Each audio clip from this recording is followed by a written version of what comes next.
سلام، امروز اومدیم با بیوگرافی علیرضا زاکانی، کسی که شهردار تهرانه. اگه میخوایم بیوگرافیشو بدونید با من همراه باشید. پس بی وقت بریم سراغ ویدیو.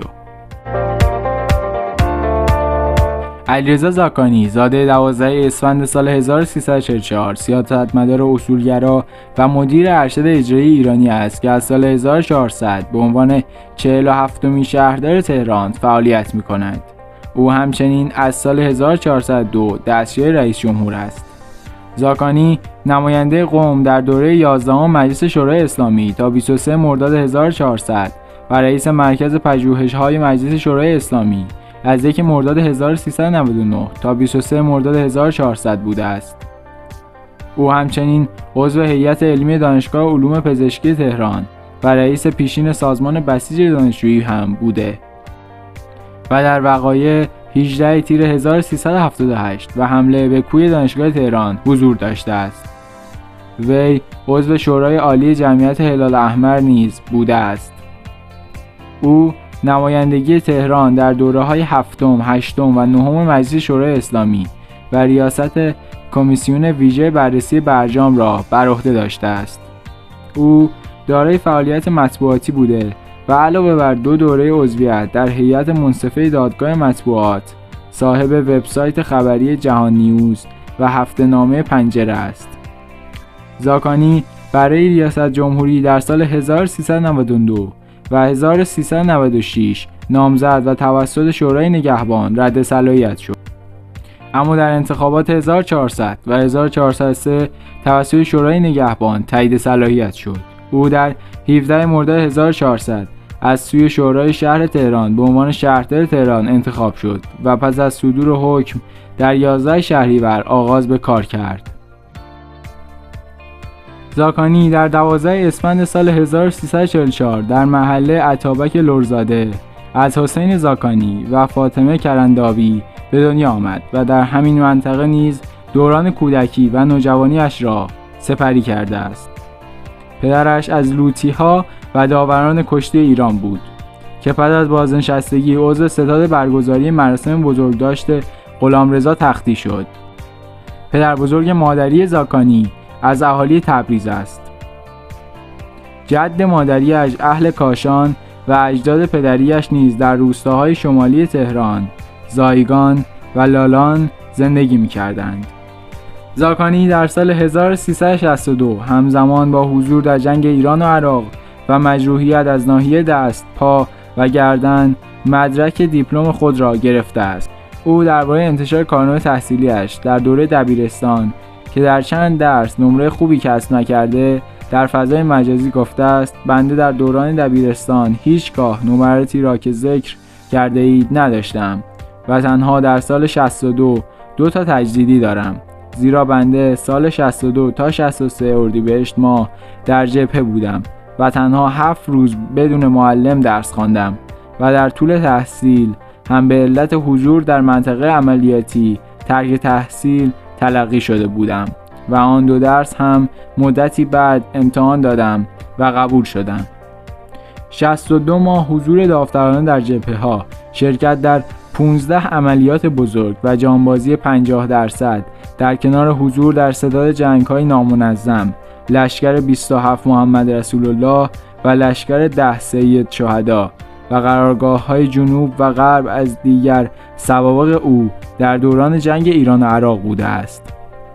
او عمدتاً در واحدهای تخریب و اطلاعات عملیات حضور داشته و مسئولیت‌هایی از جمله مسئول محور اطلاعات و عملیات قرارگاه نجف اشرف 3، قائم مقام اطلاعات و عملیات لشکر 27 و نهایتاً مسئول محور این لشکر را بر عهده داشته است.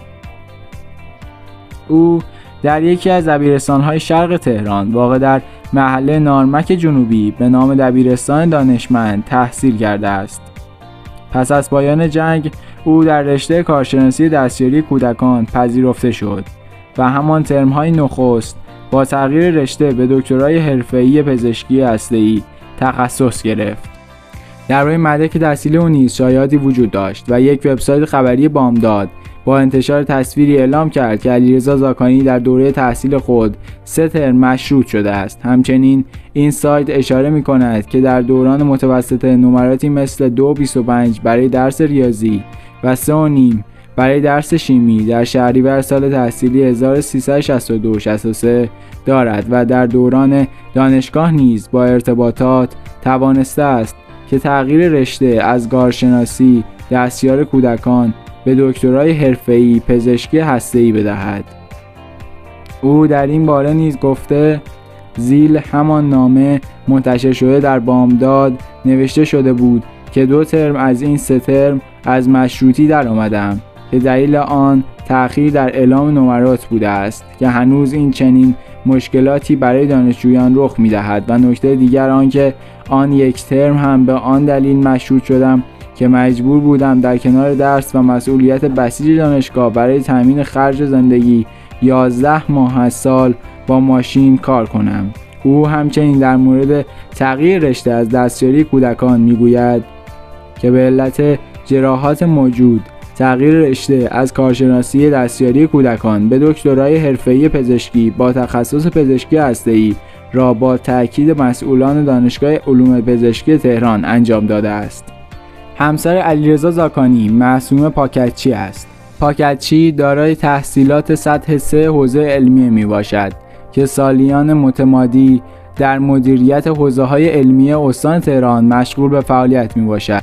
وی از سال 1386 مسئولیت واحد خواهران بنیاد فرهنگ حضرت مهدی موعود را عهده‌دار بوده و تندیس مهدی یاوران را در همایش بین‌المللی در زمینه مدیریت در سال 1391 دریافت کرده است.